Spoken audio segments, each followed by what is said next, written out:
Hello everybody. Today we will start to discuss problems from US Physics Olympiad year 2011, first round, F equal MA. They were given as usual 25 problems for 75 minutes. For solutions for all problems you can check the reference under this video. First problem. A cyclist travels at constant speed of 22.0 kilometers per hour, except for a 20-minute stop. Cyclist average speed was 17.5 kilometers per hour. How far did the cyclist travel? Solution. Let's write definition for average speed. Average speed by definition equal total distance divided by total time. In our case, total distance is a distance which was traveled by cyclist during this first period of time with a speed 22 kilometers per hour. And time equal time to travel with this speed, t1, plus time for stop is t2. At time t1, that's total distance divided by speed of 22 kilometers per hour. So that's our equation. In this equation we know what is average speed, what is distance, what is speed for the first period of time, and what is time to stop. So from here we can find what is total distance. That's the solution for this equation. When we put numbers we will get 28.5 kilometers. Correct answer is A. Problems from 2nd till 4th. Questions 2 to 4 refer to the three graphs below which show velocity of three objects as a function of time. Each object is moving only in one dimension. So problem number 2. Rank the magnitudes of the average acceleration during the 10-second interval. Let's see. By definition, average velocity equal to final velocity minus initial velocity divided by total time. Total time everywhere is the same, it's 10 seconds. And the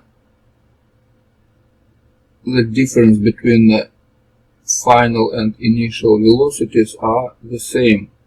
That's 2 meters per second. In the first and in the second graph that's a negative, and in the third graph it's positive. But we are interested in absolute value for this average velocity. So they have the same absolute value, 2 meters per second over 10 seconds. So it means that the correct answer here is E. 1 equal 2 equal 3. Problem number 3. Rank the magnitudes of the maximum velocity achieved during the 10-second interval. Solution. In this case, on the first graph we have maximum velocity is 4 meters per second. On the second graph that will be 2 meters per second, and on the third graph that's 2 meters per second. So it means that the correct answer is D. 1 more than 2, which is equal 3. Problem number 4. Rank the magnitudes of the distance traveled during the 10-second interval. Solution. To count what is total distance, we need to count what is area under the curve, but distance, it means that that would be absolute value. So on the first graph, this area equal 18.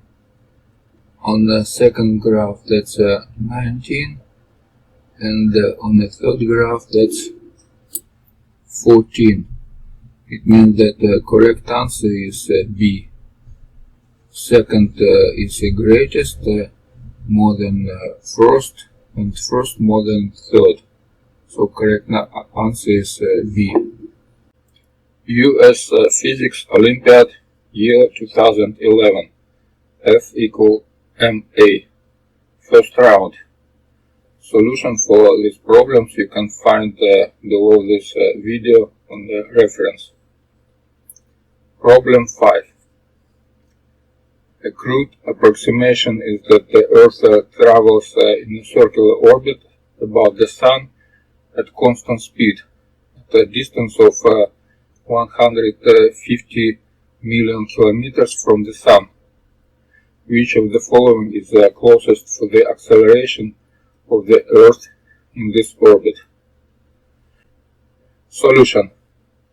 Because we assume that the Earth is going by a circular orbit with a constant speed, we can assume that the centripetal acceleration equal omega square r, where omega is angular speed of Earth and r is the radius of this orbit.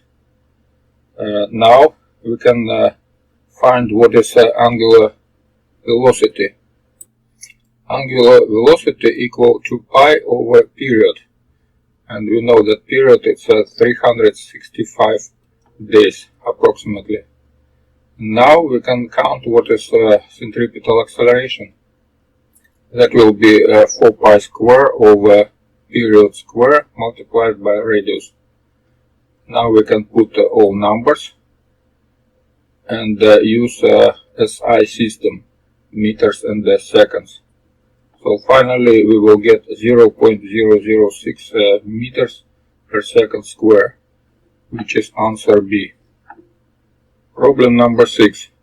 Solution for this problem you can find below this video in the reference of this description. A child is sliding out of control with a velocity vc across a frozen lake. He runs head-on into another child initially at rest, with 3 times the mass of the first child, who holds on so that the two now slide together. What is the velocity of the couple after the collision? Solution. Here we can use momentum conservation. We assume that there are no friction. Initial momentum is mass of the first child multiplied by his velocity vc, and this momentum equal to final momentum, which now is total mass of two childs, which is 4m multiplied by new velocity. So after equalizing these momentums, we can find that new velocity equal just 4 times less than initial velocity, which is answer E. Problem number 7. Solution for this problem you can find below this video in the reference of the description. An ice skater can rotate about a vertical axis with an angular velocity omega 0 by holding her arms straight out. She can then pull in her arms closer to her body so that her angular velocity changes to 2 omega 0. Without the application of any external torque, what is the ratio of her final rotational kinetic energy to her initial rotational kinetic energy? Solution. We can express kinetic energy of rotation by this formula. Initial kinetic energy E0 equal 1/2 I omega 0 square, where I is rotational inertia. Also here we have angular momentum conservation. which equal to I omega. So we can rewrite this formula in the form of 1/2 L omega 0, where L is same as initial and the final. And now we can express final kinetic energy, which is equal 1/2 same angular momentum L multiplied by nu omega, which is 2 omega 0. So it means that new kinetic energy exactly twice greater than initial kinetic energy, which is answer B. Problem number 8. Solution for this problem you can find below this video in the reference for description. When a block of wood with a weight of 30 newtons is completely submerged under water, the buoyant force on the block of wood from the water is 50 newtons. When the block is released, it floats at the surface. What fraction of the block will then be visible above the surface of the water when the block is floating? Solution.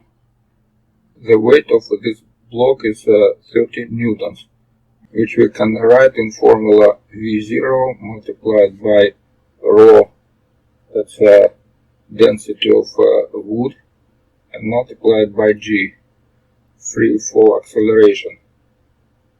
From other hand, buoyancy force equal 50 newton, which we can rewrite in form of this one. The same volume of block now multiplied by density of water and multiplied by g equal 50 newtons. And when this block is float, we can write this in formula weight of this block W, which is 13 newtons, equalized by buoyancy force, and now it's a new volume of submerged block multiplied by rho water multiplied by g. And finally we can divide first this equation by this equation and find what is the ratio of V over V0. This will be 3 over 5. But the question is what is the part of block above the surface, which is from this that will be 2/5, and the solution is 2/5. Problem number 9. Solution for this problem you can find by a reference under this video in the description. A spring has an equilibrium length of 2 meters and a spring constant of 10 newtons per meter. Alice is pulling on one end of the spring with a force of 3 newtons. Bob is pulling on the opposite end of the spring with a force of 3 newtons in the opposite direction. What is the resulting length of the spring? Solution. If they pull with a force F, we can find what is total enlargement of the spring from Hooke formula. F equal K dl, where K is spring constant and dl is enlargement. Now we can find what is the enlargement and find what is total length of our spring. That will be initial length plus enlargement, which is 2.3 meters. Solution for this problem you can find below this video in reference in the description. Which of the following changes will result in an increase in the period of a simple pendulum? Let's investigate. We know that the period we can find from simple formula. Period equal 2 pi multiplied by square root from L over G, where L is length of this pendulum and G is acceleration of free fall. Let's investigate our cases. Case A. Decrease the length of the pendulum. If we decrease the length, period will decrease. Increase the mass of the pendulum. Mass is not affecting period. Increase the amplitude of the pendulum swing. So from the first view, we cannot say that amplitude has influence on period, but let's do it later. D. Operate the pendulum in an elevator that is accelerating upward. If it's accelerating upward, our effective acceleration of free fall will increase by this acceleration of elevator. It means that the period will decrease. E.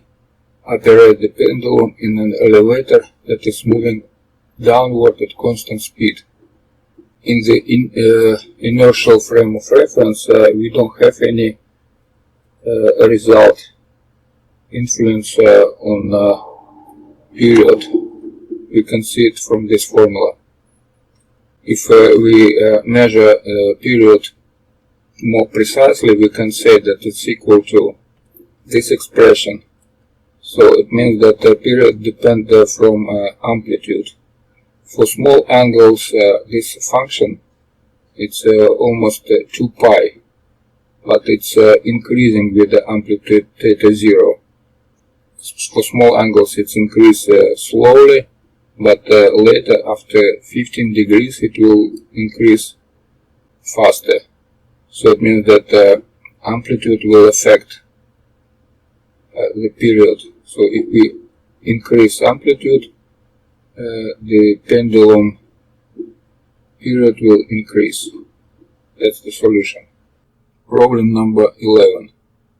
Solution for this problem you can find by reference below this video in the description. A large metal cylindrical cup floats in a rectangular tube half filled with water. The tap is placed over the cup and turned on, releasing water at a constant rate. Eventually the cup sinks to the bottom and is completely submerged. Which of the following 5 graphs could represent the water level in the sink as a function of time? Solution. If we analyze all possibilities, we can say that initially when water is going to this cup, the difference between level of water in sink and in cup will be the constant. So it means that speed of this water level change is constant, and when the level of water reach the top of this cup, it will sink instantly. So it means that level of this water in the pipe will drop instantly. But after that, the speed of filling will be with the water will be the same as before when it floats. So it means that the only possibility here we have in case C. Here we have constant speed after it's instantly dropping this level, and after it's going with the same speed as before. And this is the only possibility. US Physics Olympiad, year 2011, F equal MA, first round. Problem number 12. Solution for this problem you can find by reference below this video in the description. You are given a large collection of identical heavy balls and lightweight rods. When 2 balls are placed at the ends of one rod and interact through their mutual gravitational attraction, as is shown on the left. The compressive force in the rod is F. Next, 3 balls and 3 rods are placed at the vertices and the edges of an equilateral triangle, is shown on the right. What is the compressive force in each rod in the latter case? Solution. As we can see on the left picture, we have force of gravity equalized by compressive force, and force of gravity equal G multiplied by m square over a square, where a is a distance, the size of this rod, and m is mass.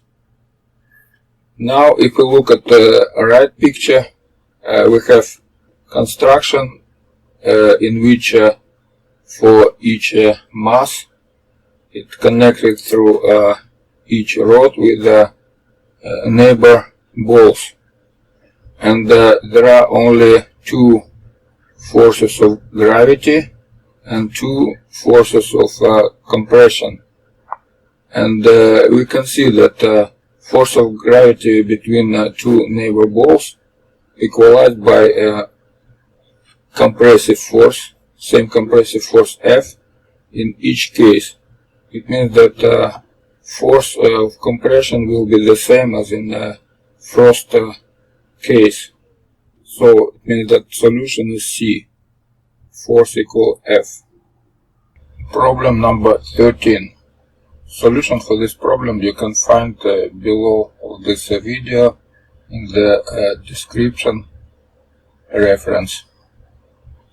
The apparatus in the diagram consists of a solid cylinder of radius 1 cm attached at the center of 2 discs of radius 2 cm.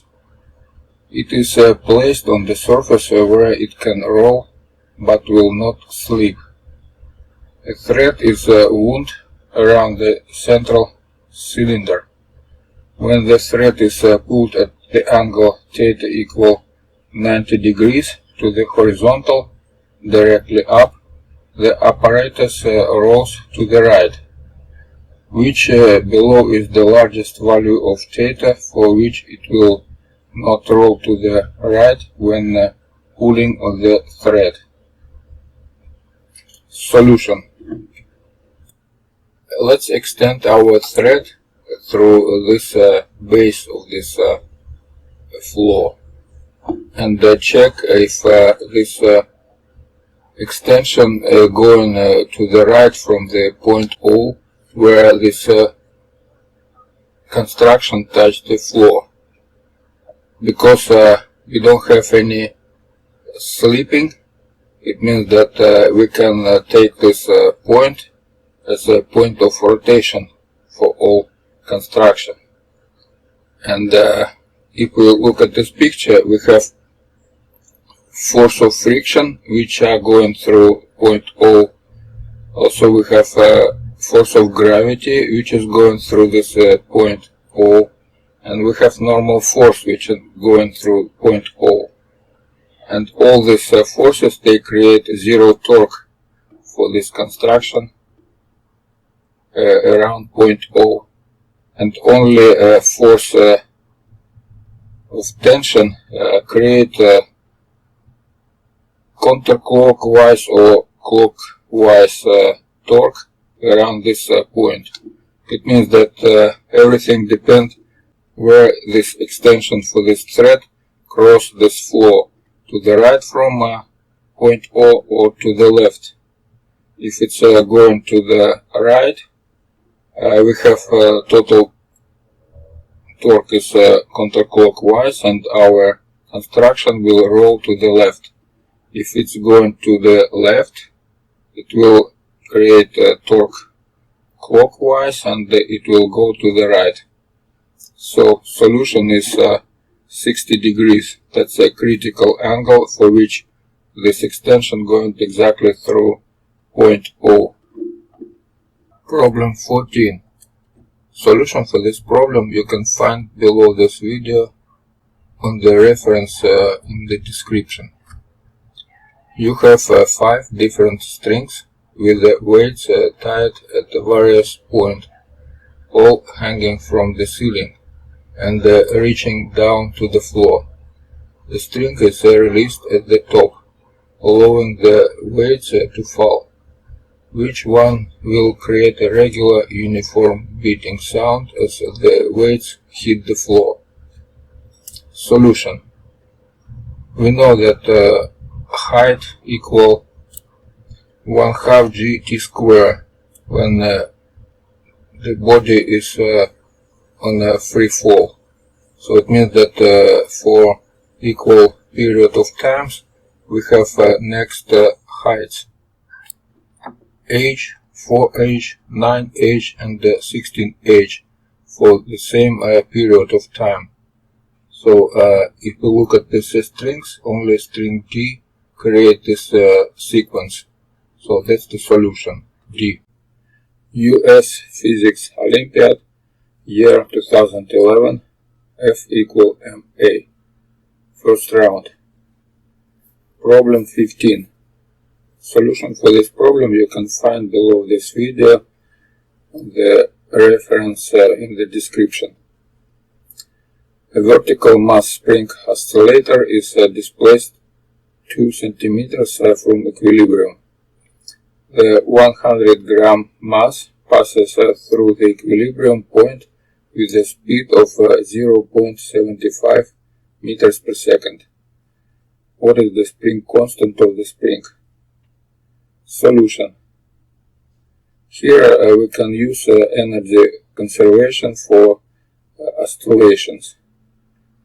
In the lowest point we have kinetic energy of system is 0 and all energy equal to potential energy of spring and gravity, which is 1/2 kx square, where k is displacement from equilibrium. And when this mass passes equilibrium point, in this point potential energy of system is 0 and all energy is going to kinetic energy, which is 1/2 mv square. So now we can write this equation. That's the equation from which we can find what is a spring constant. That will be this expression. When we put numbers we will get 140 newtons per meter, which is answer D. Problems number 16 and 17. Questions 16 and 17 refer to the information and diagram below. Jonathan using rope to lift a box with Becky in it. The box is hanging on the side of a bridge. Jonathan is on the top. A rope is hooked up from the box and passes a fixed railing.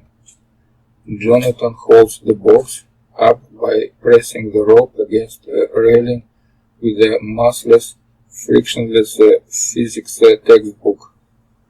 The static friction coefficient between the rope and the railing is mu s.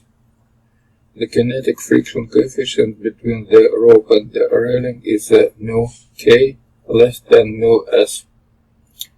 The mass of the box and the Becky combined is m big, and the initial height of the bottom of the box and the ground is h.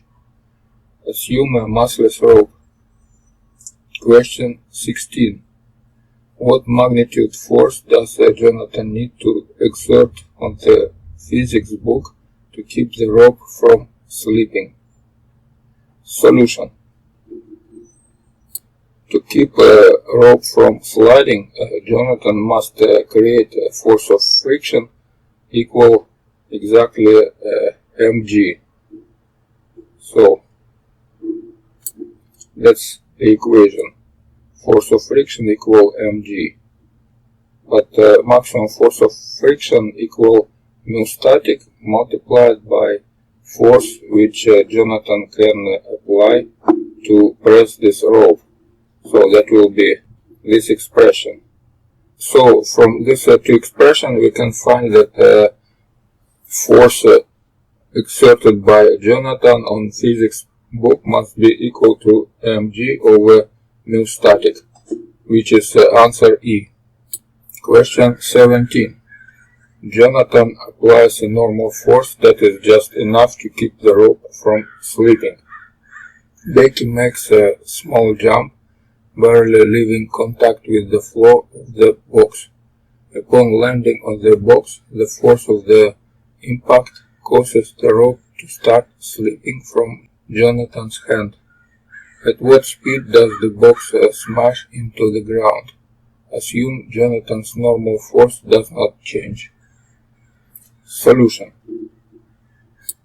As we solve in question 17, the normal force created by Jonathan equal to this expression. But now, because this rope is sliding, we have a force of kinematic friction, which equal now this expression, mu kinematic multiplied by normal force. So that's the expression for new force of friction. And now we can count what is the equation for motion for Becky's box.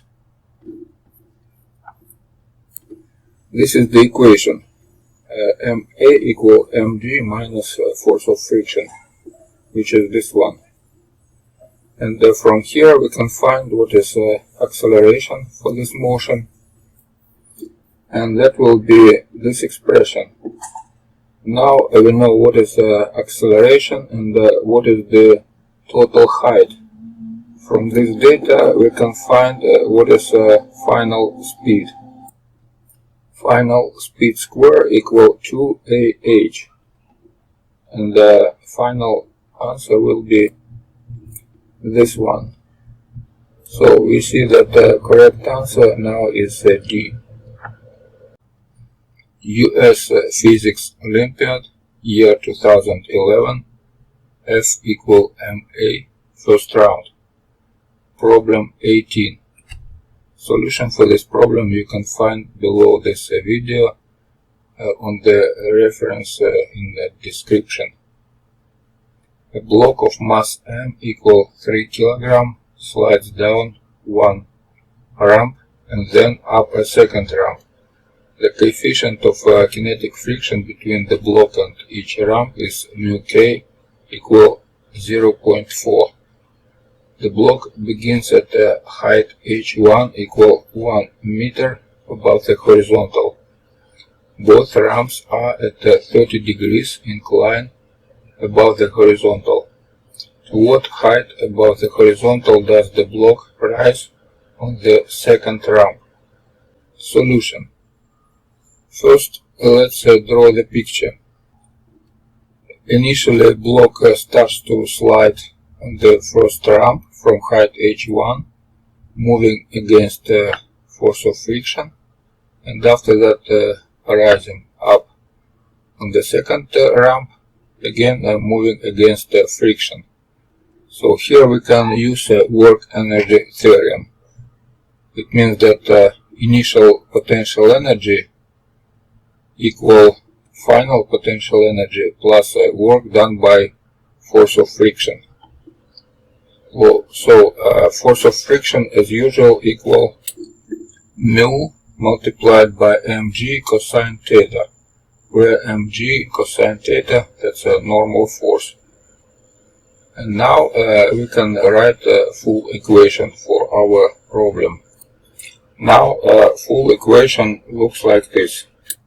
mgh1 equal mgh2 plus work done by force of friction, which is force of friction multiplied by total distance on the first ramp, which is h1 over sine theta, plus force of friction multiplied by second distance, which is h2 over sine theta. From here we can find what is H2. We can rewrite this equation in form of this one, and from here find what is H2.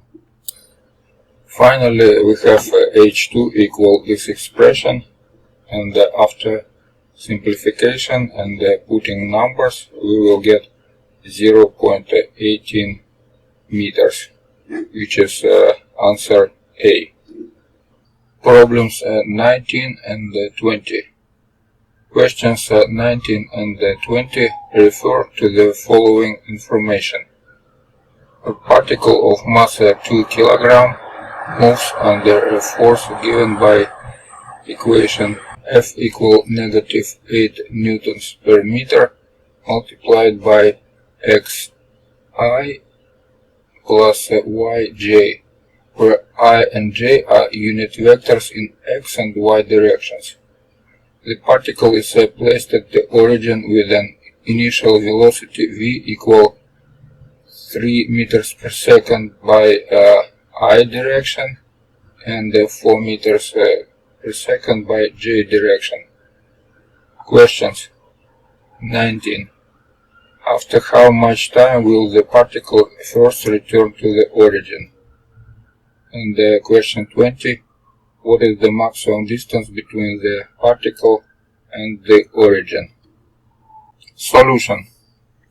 If we can see from this equation, we have force proportional to displacement and going in opposite direction to this displacement. It means that this force exactly describing harmonic oscillations, and we can write equation MA equal -kr. So here we have mass 2 kilograms and K equal 8 Newton per meter. So we can rewrite in the form of this one. And from here we can say that omega square equal 4. Means that omega equal 2. And the period equal 2 pi over omega, which is 3.14 seconds. And our body will return to the origin after half of period, which is t over 2. That's 1.57 seconds. Correct answer is C. What is the maximum distance between the particle and the origin? That was question 20. Here we can write equation for energy transformation. In the origin we have total energy is kinetic energy of this particle, which is 1/2 mv square, and for the maximum distance we have potential energy equal 1/2 k r square. So let's write this equation. This is our energy equation. 1/2 k a square equal 1/2 mv square. From here we can find what is amplitude A. Total amplitude or maximum distance equals square root from m over k multiplied by the speed of this particle in the origin, which is 5 meters per second. We can find it from this equation. So total maximum distance will be 2.5 meters, which is answer B. US Physics Olympiad, year 2011, F equal MA. First round. Problem number 21. Solution for this problem you can find below this video on the reference in the description. An engineer is given a fixed volume Vm of metal with which to construct a spherical pressure vessel. Interestingly, assuming the vessel has thin walls and is always pressure to near its bursting point, the amount of gas the vessel can contain, N, measured in moles, does not depend on the radius r of the vessel. Instead, it depends only on the volume, measured in cubic meters, the temperature, T, measured in kelvins, the ideal gas constant, R, measured in joules per Kelvin moles, and the tensile strength of the metal, sigma, measured in Newton per square meters, same as pressure. Which of the following gives N in terms of these parameters? Of course, we cannot solve this problem directly, but for this data we can use dimensional analysis for this reason, because we have 5 answers and we can choose correct one using just dimensional analysis. So solution will look like this. So number of moles N must be proportional to this expression, where all these alpha, beta, gamma and delta power coefficients we have to solve. For that we need to express dimensions for each particular parameter. Let's do this. So volume we measure in cubic meters. Temperature we measure in kelvins. Ideal gas constant we measure in these units, which finally has this dimension. And the sigma, which is tensile strength, we measure in these units, and finally that's this one. Now let's put all this expression to our proportion. When we put all these expressions to this proportion, we have this proportion. And now we just need to equalize all coefficients for all independent units. So from this proportion we have 5 different equations from which we can find all coefficients. So for gamma we have -1, for delta we have -1, for beta we have 1 from here and from here, and for alpha we have 1. And finally we have this proportion, that number of moles proportional to this expression, which is answer A. Problem number 22. Solution for this problem you can find below this video on the reference, the description. This graph depicts the torque output of a hypothetical gasoline engine as a function of a rotation frequency. The engine is incapable of running outside of the graphed range. At what engine RPM, revolutions per minute, does the engine produce maximum power? Solution. From rotational dynamic we know that power equal torque multiplied by angular velocity,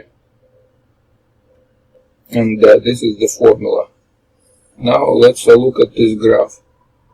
On axis X we have omega, and on axis Y we have torque. So we need to find the points where production of these two units have a maximum. Let's see, when we are going from point 1 to point 2, torque and omega increasing. And after point 2 we have omega increasing and torque decreasing. And in point 3 we have torque is increasing and initially omega is not decreasing. So it means that from point 2 when we are going to the right, and from point 3 when we are going to up, power is increasing, and somewhere between point 2 and point 3 we have a maximum for this point. So that's the solution. D is correct answer, in some point between 2 and 3. US Physics Olympiad, year 2011, F equal MA, first round. Problem number 23. Solution for this problem you can find below this video on the description reference. A particle is launched from the surface of a uniform stationary spherical planet at an angle to the vertical. The particle travels in the absence of air resistance and eventually falls back onto the planet. Spaceman Fred describes the path of the particle as a parabola using the laws of projectile motion. Spacewoman Kate recalls from Kepler's laws that every bound orbit around the point mass is an ellipse or circle, and that the gravitation due to a uniform sphere is identical to that of a point mass. Which of the following best explains the discrepancy? Solution. First, let's check that we have uniform stationary spherical planet. It means that in any case this planet could be replaced by a point mass in the center of this planet, and any particle could have either elliptical, either parabolic or hyperbolic trajectory around this planet. So that's the case. Now when we know what is the case, we can check all 5 answers. Answer A. Because the experiment takes place very close to the surface of the sphere, it is no longer valid to replace the sphere with a point mass. Obviously, this is not true. B. Because the particle strikes the ground, it is not in orbit of the planet and therefore can follow a non-elliptical path. That's not true, because before it strikes the surface of planet, it's going by elliptical orbit. It cannot be hyperbolic or parabolic.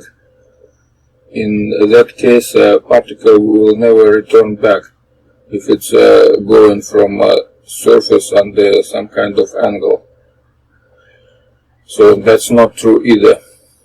C. Kate disregarded the fact that the motions around the planet mass may also be parabolas or hyperbolas. That's not true. We know that any orbit could be elliptical, parabolic or hyperbolic. D. Kepler's laws only hold in the limit of large orbits. Again, that's not true, because it doesn't matter what kind of orbit we have. Kepler's laws, they are always correct in case of point mass. And answer E. The path is an ellipse, but is very close to a parabola due to the short length of the flight relative to the distance from the center of the planet. That's correct answer. Because particle returned back to the surface, that's an ellipse, but because this trajectory very close to surface, we can say that it's very close to parabola due to uniform gravity around this surface. So correct answer is E. US Physics Olympiad, year 2011, F equal MA, first round. Problem number 24. Solution for this problem you can find below this video in the description reference. A turntable is supported on a Teflon ring of inner radius r and outer radius r plus delta. Delta much less than r, as shown in the diagram. To rotate the turntable at a constant rate, power must be supplied to overcome friction. The manufacturer of the turntable wishes to reduce the power required without changing the rotation rate. The weight of the turntable or the coefficient of friction of the Teflon surface. Engineers propose two solutions: increasing the width of the bearing, increasing delta, or increasing the radius, increasing r. What are the effects of these proposed changes? Solution. First, let's write equation for power. Power equal force of friction multiplied by radius and multiplied by angular speed. In our case, force of friction we cannot change, because the weight of this table will not change and the coefficient of friction will not changing. So it means that only a change of radius r can affect this power. And if we investigate all 5 cases, only in case A we have correct answer. So that's the solution A. Problem number 25. Solution for this problem you can find below this video in the reference in the description. A hollow cylinder with a very thin wall, like a toilet paper tube, and the block are placed at rest at the top of a plane with inclination theta above the horizontal. The cylinder rolls down the plane without slipping, and the block slides down the plane. It is found that both objects reach the bottom of the plane simultaneously. What is the coefficient of kinetic friction between the block and the plane? Solution. First, let's draw this picture. We have block which is going with the friction, and we have hollow cylinder which is rolling without sliding. So for both cases we can write Newton equations. For block we have equation ma equal mg sine theta, which is part of horizontal force of gravity. Horizontal means going down the hill, and minus force of friction, which is mu mg cosine theta. And from here we can find that the acceleration equals this expression. For a rolling cylinder we have these two equations. The first equation, that's translational motion for cylinder, that's ma equal mg sine theta, where mg sine theta, that's force of gravity in the direction of this incline, minus force of friction. And the other equation is for rolling. We have I alpha equal force of friction multiplied by radius, which is torque. And from here we can find that I for hollow cylinder equal mr square, and alpha equal acceleration over radius, because it is going without sliding.